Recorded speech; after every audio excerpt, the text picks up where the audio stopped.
serial entrepreneur, business angel, and co-founder of Artemi, which is making the next generation of ultra-wideband wireless chips. Jack Lang is also a co-founder and chair of the Raspberry Pi Foundation, that most of you know, which is an ultra-low cost power computer designed to teach kids programming.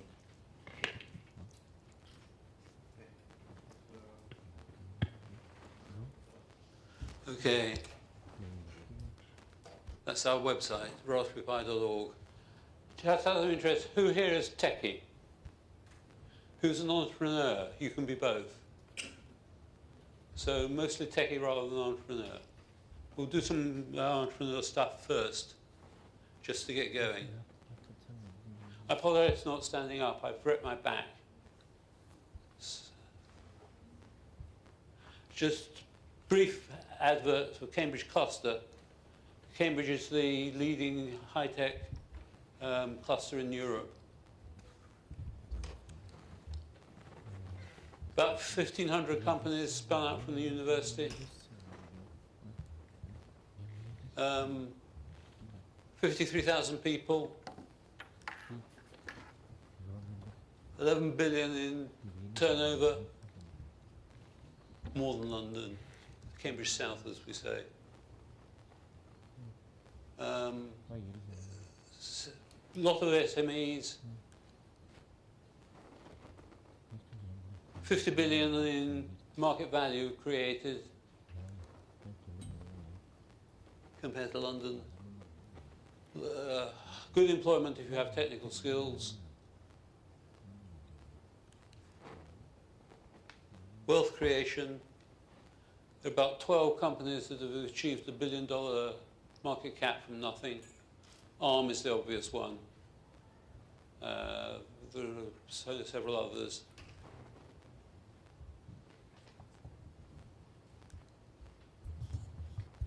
Okay, let's get to the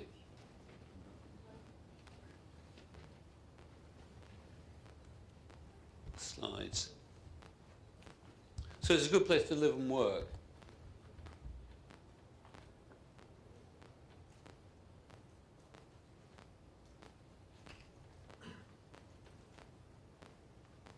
Okay, this is the Raspberry. We'll start off with a little bit of MBA stuff.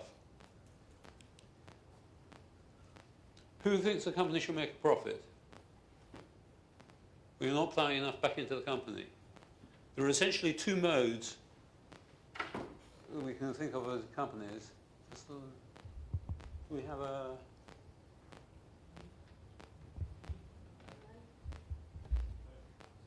no point.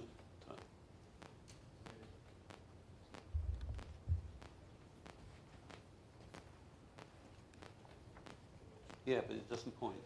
Oh, pointer. Okay. We can divide companies into high profit companies. Those are typically family companies or a shop or a consultancy where you do the project today, you get the money, and that pays for you to do the project tomorrow. And that money then pays for the project after. So you're living on retained earnings and you never sell. You pass the company down to your children.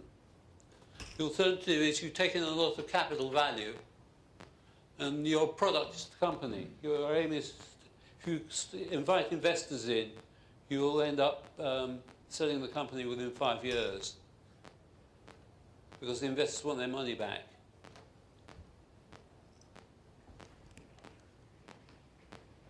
What's an entrepreneur? An entrepreneur doesn't know what they're doing. If they knew what they were doing, they would be just called a businessman. The point about an entrepreneur is they take risk. And the risks they take are market risk, people risk, technology risk, and financial risk. Market risk for software and computers is by far your biggest risk. Does anybody want to buy what you've actually got to sell? Are they going to buy yours or somebody else's? Why are they going to buy yours particularly? And that's the thing you must work most on demonstrating. So talk to your customers early, get them involved. and you'll end up doing something different from what you first thought of. All startups change track in their lifetime. People risk is, have you got the right team? It's fairly obvious. Technology risk is, can you make it work? And for programs, you can. It's not rocket science. It'll take 3 times longer and 10 times in cost, but you'll get it done. Financial risk is if you run out of money before you get it done, game's over. Where do you raise the money from? Start at the beginning, you only have gleam in the eye, so you go to family and friends and fools, where fools include the government.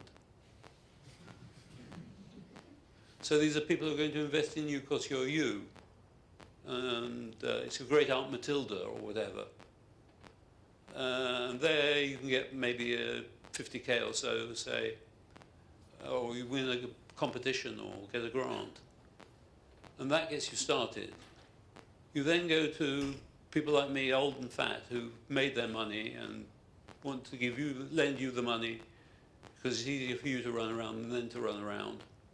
So you go to angels, typically individual investors and seed funds. And that you might take $1 million from. So your valuation's gone up by a factor of 10. Why has it gone up by a factor of 10? Because your risk has declined by a factor of 10. The game you're in is reducing risk, is the value of the company goes up as the risk decreases. I can illustrate that by if I put up £100 in 100 euros in the bank, in a year's time they'll give me 103 euros. So that's my risk-free return. It's not quite risk-free because the bank might go bust, then the government will bail it out. Then the government might go bust. But for the purposes of this argument, we'll say it's risk-free. So if I put my money in your company, how much do I have to get back? Given that your company has a 30% chance per annum of failing, how much do I have to get back? The answer is about 50%. So you need a high rate of return. But essentially, investors have a tick mark in their heads, and these are the things they're going to look for in your company. The first is most important: global, sustainable, underserved market need. Market need is fairly obvious. It's who needs it, why do they need it, what are they doing at the moment for the solution. Here's my Fugelfag. Wouldn't you like to buy my Fugelfag? It's a very good Fugelfag. You have no idea. You don't know what it is. If I tell you it's a new sort of coffee machine, you can say, is it better than this other coffee machine? Is it cheaper than the other coffee machine? And so on. If you're trying to displace someone in an established field, you have to be either 10 times better or 10 times cheaper. People aren't going to move if it's just 10%. They'll move if it's an order of magnitude.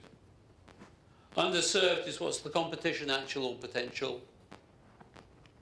Sustainable is a concept due to Baines, and that is what you're going to do for an encore. If you're selling an everlasting light bulb, you'll only ever sell one per socket. You have to wait for more sockets to be built. That's why printers are cheap, and you make the money on the printer ink. Cell phones similarly. You give the cell phones away and make money on airtime. You need a strong management team who can deliver. You need believable plans and a 60% in internal rate of return. But we'll get on to the Raspberry Pi story, which didn't do any of these. But the important message to get across is you must be able to satisfy me that it's not just your idea, but other people's idea too. So that you have and each of these words is important. Global, sustainable, underserved market need. Say it together. Global. You can do better than that. Global. Excellent. If you can remember that. And that's the thing your business plan should mostly concentrate on. That's going to be great. Can we get the video?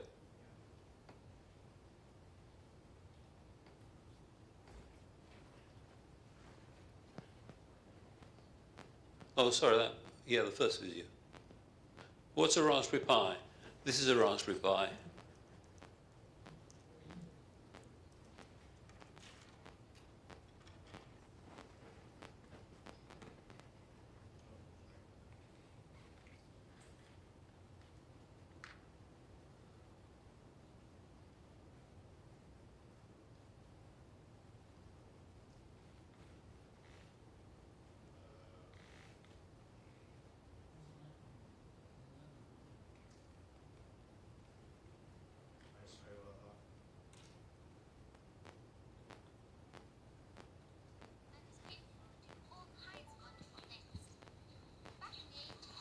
Kids had to learn how to code computers to use them, and as a result, these kids grew up with an inbuilt understanding of how computers work.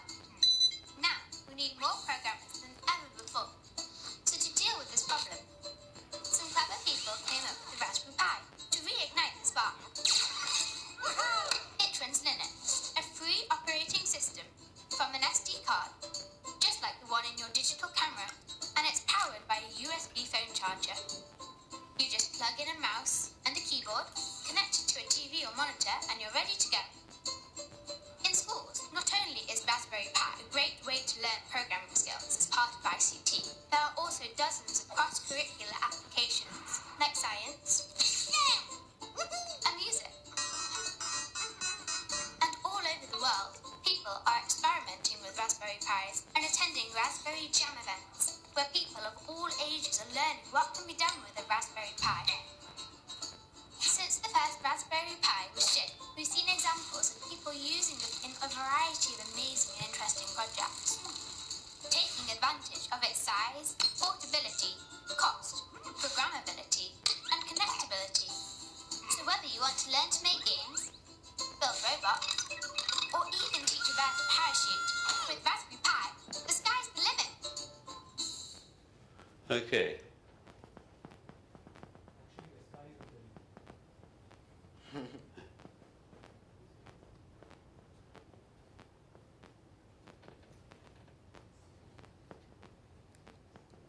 So that's a Raspberry Pi. For those who don't know, it has a LAN port for either one Model A for the cheap one, or 4 USB ports, all composite video and audio, HDMI video, and SD card goes in there, power goes in there, and lots of general purpose I/O at the top here, including various others, I2C, I2S, and so on. So it's a board you can interface to things very easily, and it's powerful enough to run a decent web server on.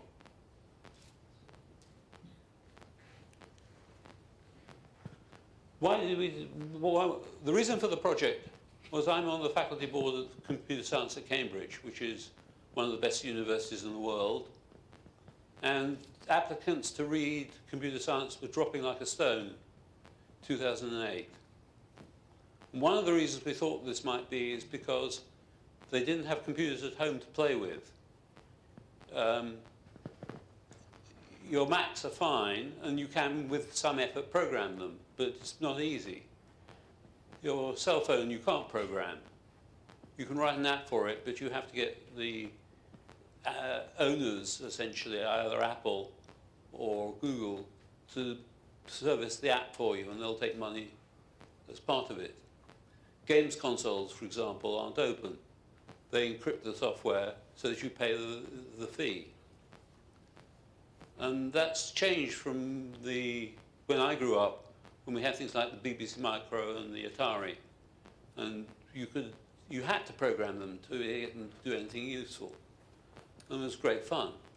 So we thought, maybe if we make a cheap enough computer that it can almost be thrown away, that it doesn't matter if it breaks.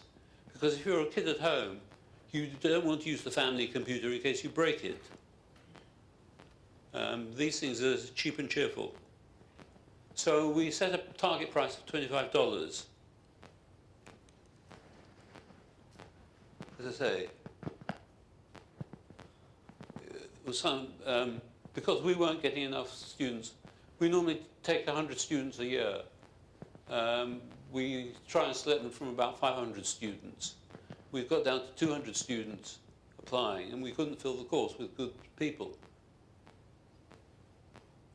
So we had a problem. And because we had a problem, that meant in 3 years' time, the industry would have a problem because we weren't producing the competent programmers and managers.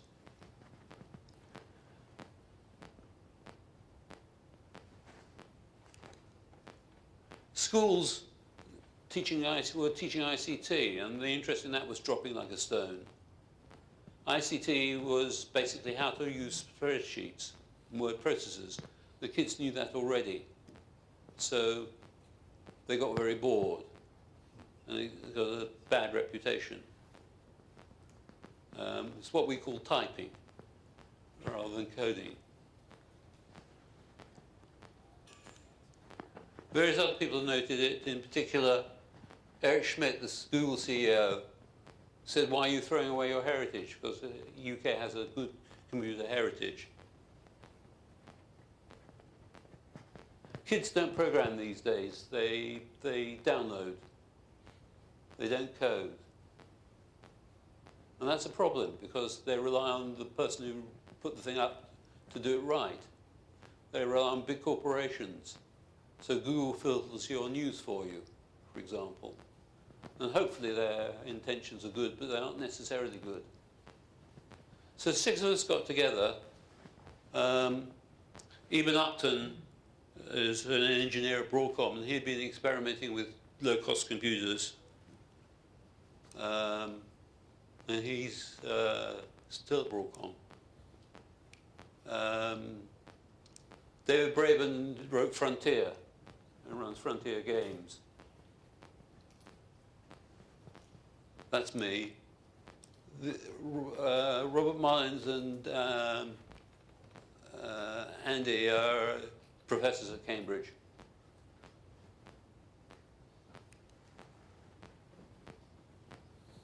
So we wanted to make a cheap computer that kids could own and do things with and would learn to use at home.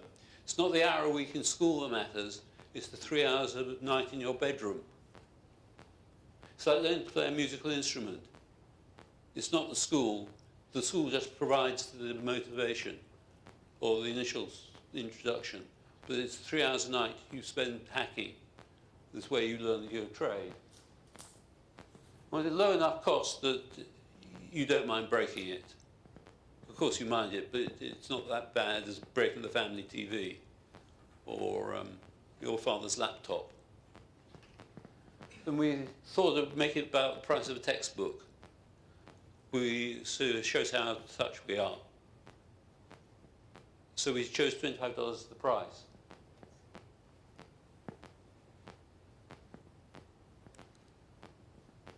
So that was the story.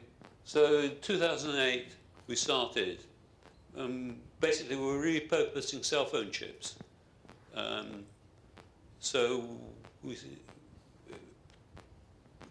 Eben Upton was producing the next generation of graphic processors for cell phones, and we persuaded him to put an ARM on the side of the chip because he had a little bit of spare silicon. And so we ended up with this device. And we built some prototypes.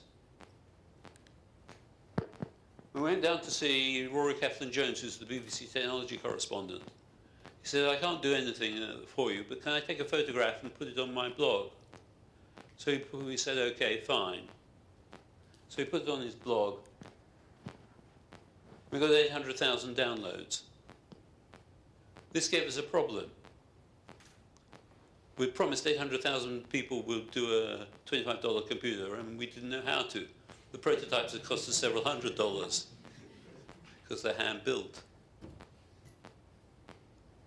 So we got busy. We ran it as an open project, so the community helped.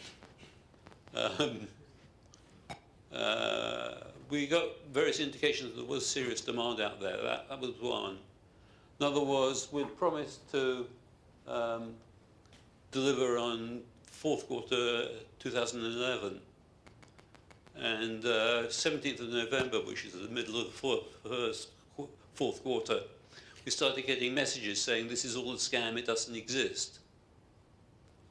So to counter that, we put some up on eBay. I'm getting slightly ahead. We put some up on eBay. This is a $25 computer, remember. These were some of our early hand-built prototypes. And they sell for $2,000. So we knew we had a problem. We'd also, at the same time, put the software up on the website. And we got 65,000 downloads for a computer that didn't exist yet. So we did some serious engineering. We set up the software foundation. We raised some money from Cambridge Angels. I put some money in. Friends put some money in. We ran a competition to design the logo. And Liz, who manages the public relations, set up a blog. And we thought, how many of these are we going to sell? Well, how many geeks are there? How many computer science students are there? Maybe 10,000? So we thought 10,000 was the number we would go for. We actually bought 2,000 kits, components for 2,000.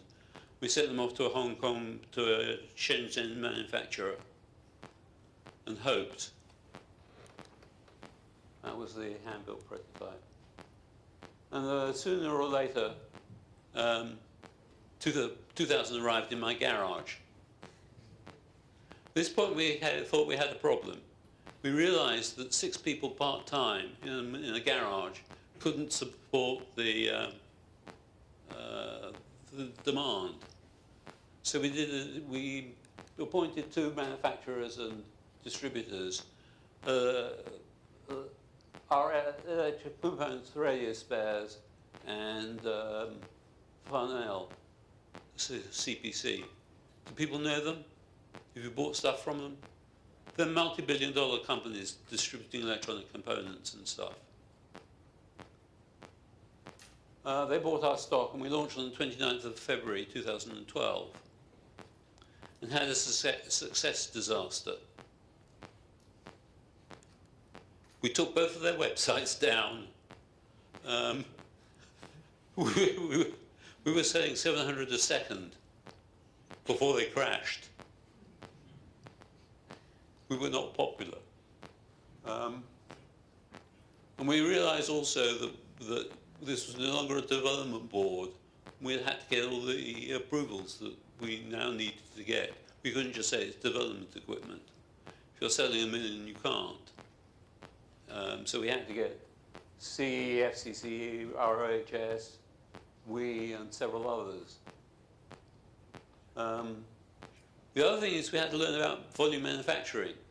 You can go and buy 10,000 components off the shelf. If you want 1 million components, they have to restart the factory. And that takes 18 weeks. So we had a torrid time for a while.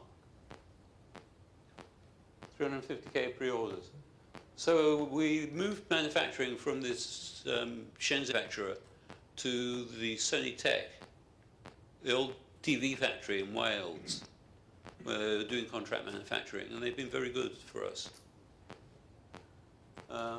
That's the workforce there. So we had to get approvals, we had to get official MPEG and HDMI and other codec licenses. And we realized that people were using it for lots of things other than education. So that gave us a problem as a charity. So we set up a trading company to do all the other stuff.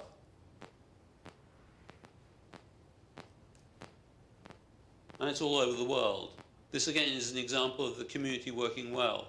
This was put up by a 16-year-old kid, Brian, what's his second name? And he invited people to register their pies. And we reckon they've got about 10% of the population. What's it do? Well, the obvious thing is Scratch, then Python. You need a hook to get the kids in. We've got Minecraft, which you can, with a programmable, with an API, so you can program it and build walls and things. And the kids love that.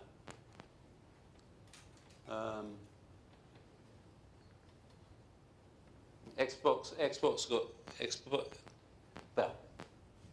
XBMC got ported, and that's a very popular use.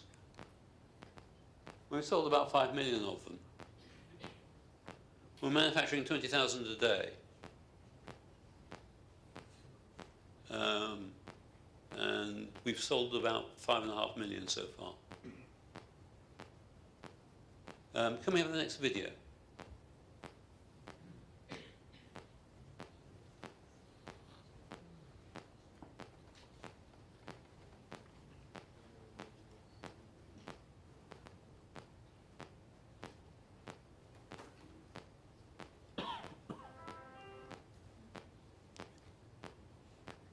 Don't worry about the sound.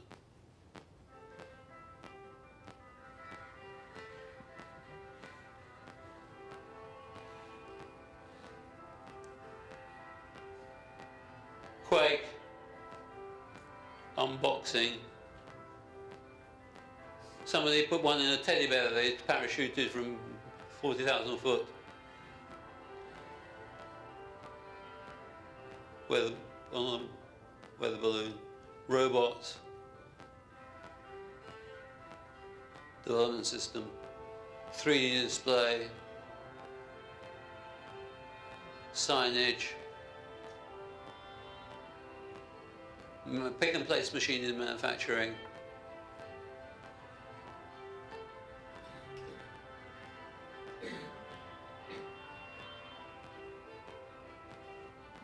Magpie magazine. Development board, game console, time-lapse photography,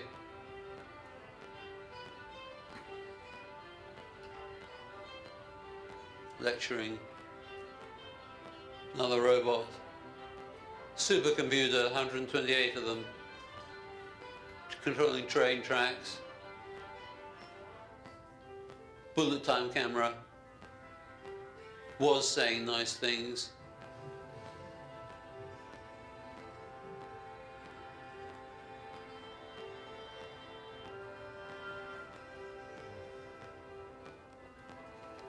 That's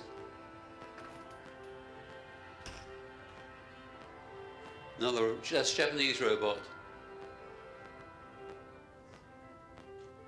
Raspberry Pi jams. It's even with the device.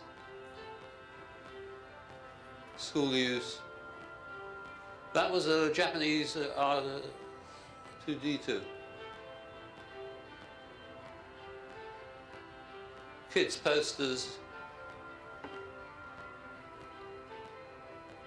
even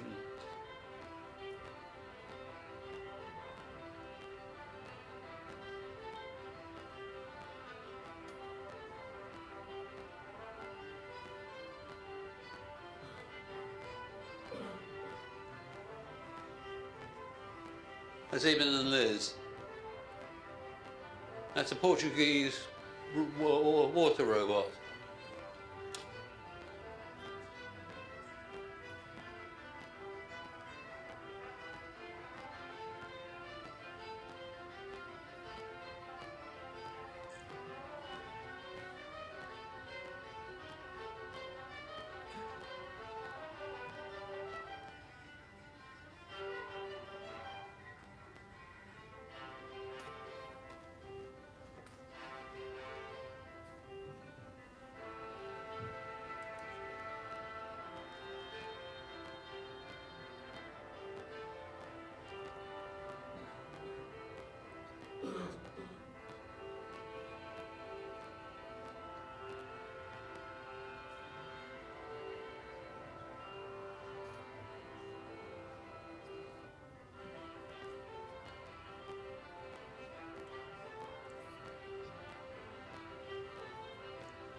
That's what it's about.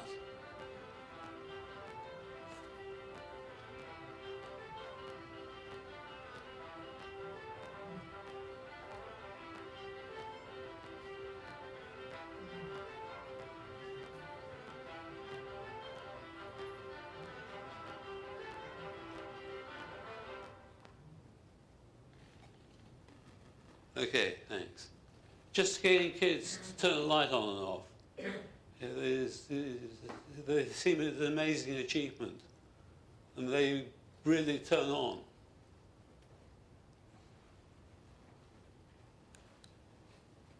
And of course, applications to Cambridge have gone back up.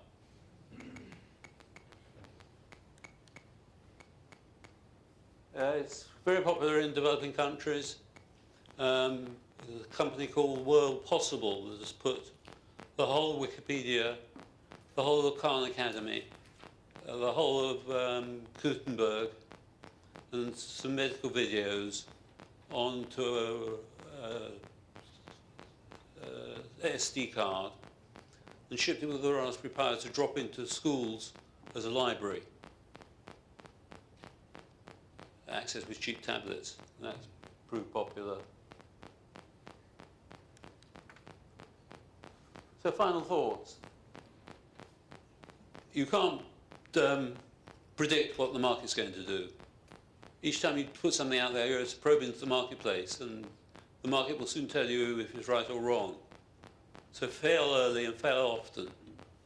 But when you do get it right, hang on tight, because it's going to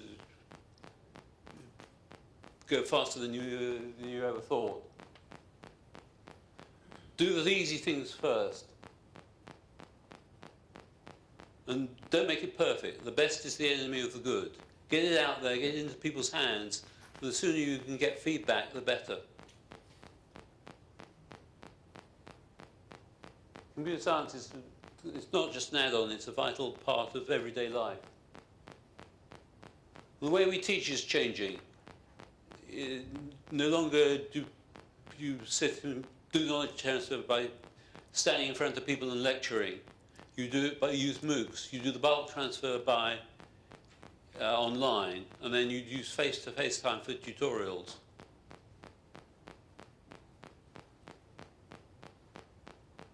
As I say, it's not the hour and week in school that matters. It's and also the teachers are unskilled in many places.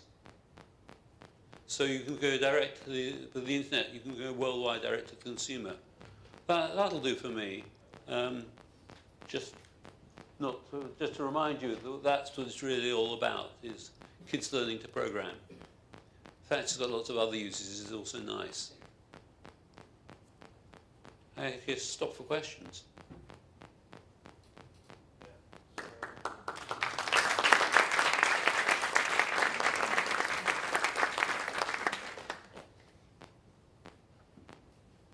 Thank you for sharing your background on the Raspberry Pi, and I think I speak for everyone when I say that it was a really inspirational talk, and thank you. So I see a question there. You know, ask techie questions, I might duck the hard ones. Hi, it's not a hard question. It's regarding to the future of the project.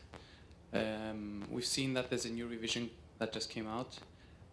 Is this going to be, is it going to end? Is it going to be something that's going to have a line of like a series of new products so people could actually rely on them as a development platform, but not just as a development platform, but also as a final product? Because it seems that a lot of people are using it, the actual board, in final products. We're committed to manufacture all the boards we've made so far, as long as there's demand. Well, the demand seems to be very well. So the question pretty much goes on to if people will actually use this as a final product and not just a development board, if the supply, well, I know, I'm not sure if it's an open source project, right? So yeah. People can actually manufacture it even if the product cycle ends. Yeah. So I basically answered my own question. Thank you. We didn't announce future products because they might not ship on time. You remember the sad story of the Osborne Computer Company that announced its new product before it's finished with the product. So after which people stopped buying it because they were waiting for the new one to come out, and the company went bust. So there will be future products, but we won't announce when. The question is Moore's law going to continue? How much more can we squeeze out of the silicon?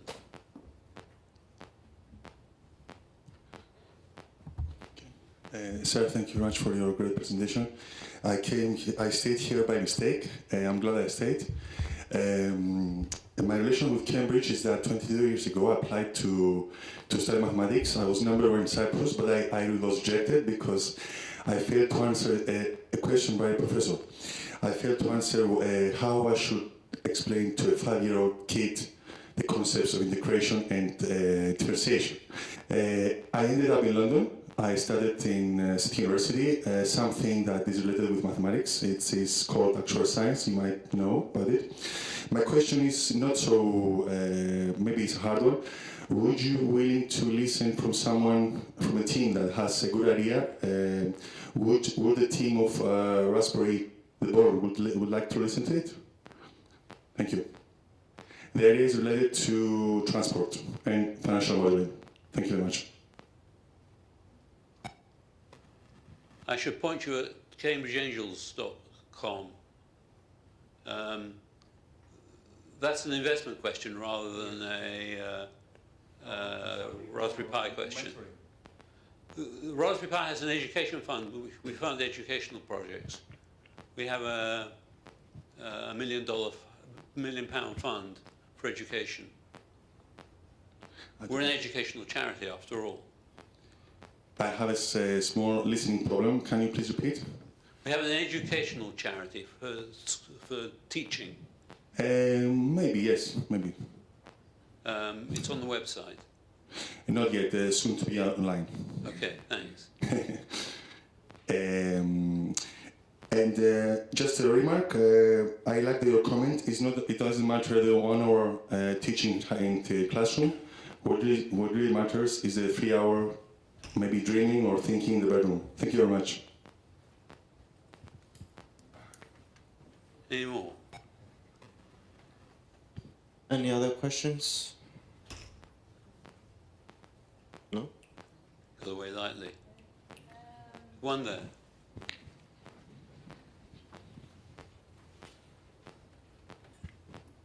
Hi, thank you for your talk. My question is, basically, I need to make a small introduction. Recently, the government, the Ministry of Education, is trying to change education in Cyprus. And what they are doing is that they are removing computer science-related courses from the curriculum. Hours. They are reducing the hours. And the question is, what would you say to them as to maybe encourage them to see that the whole world is tries to include more and more computer science related courses, and we are trying to reduce them? What would you say to them? I'd say to them it's very foolish. Cyprus is a nice place to live, and you can attract technology backgrounds if you have skilled staff. And with the internet, you can sell anywhere in the world. I've studied in the UK recently for my master's degree, and I've seen that I'm a computer scientist. I've seen that UK is trying to use Raspberry Pi in elementary school. Yeah. And I find this as a really, really cool idea for kids to use this. And I hope that I will see this happen in Cyprus as well soon, and not see computer science be removed from our curriculum. That's why we have to go direct to the kids, because teachers don't understand it really. Yes. Okay, thank you.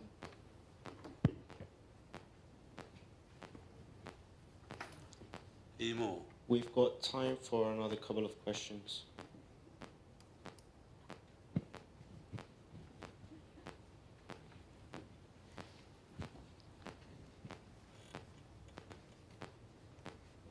Hi, thank you very much for your presentation. Following up on the first question, has somebody asked if there are any products, commercialized products, using Raspberry Pi? Do you know PyTop? Pi? PyTop.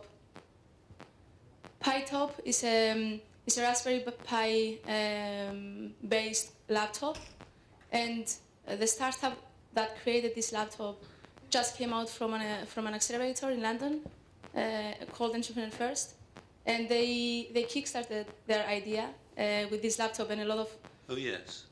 hundreds of people actually bought it, and right now they are creating the laptops and they're preparing to ship it.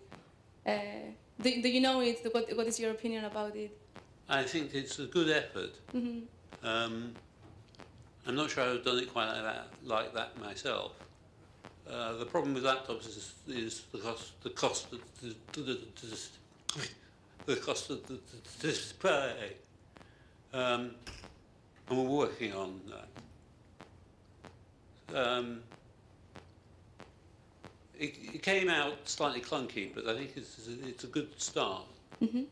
And I know that they try to take it into schools, and they make a lot of collaborations with schools, which is quite cool. Which is good. Yeah, it's good. But we're not competing in the laptop market. You can Of buy course not. you can buy $40 laptops, not typically end of line, from Chinese manufacturers. Whether you'll get much service with it is another matter. The thing that the Raspberry Pi is made, and it's very good, is the community that's built around it, and that does a lot for a Raspberry Pi owner. It organises events, it organises help and support and so on, and that's got the critical mass. Thank you. The basic message is buy a Raspberry Pi and improve your kid's life. And that's a very powerful message. Hi, thank you for your presentation. So how is Raspberry Pi Foundation supporting all those startups or initiatives that actually help children? For example, I've recently seen a startup called Kano Computers, who basically make computers cheap for kids and schools. How is the Raspberry Pi Foundation behind them? Are they actively supporting them? Are you helping them? We help them a little bit. Kano is a separate company, and they've done a rather good box and interface and lessons. Is that a two-way process? Like, do they get feedback from them? Do they ask for your feedback? How we don't get much from them. You don't? No. Okay. They had an unfortunate director for a while. There was a car crash on television. Not a car crash, an interview that they did. The director was asked if she knew anything about coding, and said, "No, what's coding?" And this was not good in the director of a... Okay, thank you. Thank you very much. Any other last questions? Do you think if Raspberry Pi was an open source and not for profit, it will change the success of the product? I don't think we could have done it if it wasn't open source and not for profit. We're not ripping people off.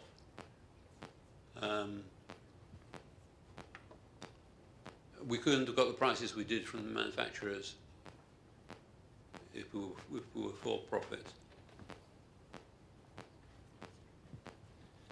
A simple question now, maybe. Why Pi? Why just not Raspberry? Why Pi? It's because of Wanted to make it memorable, and we like irrational numbers.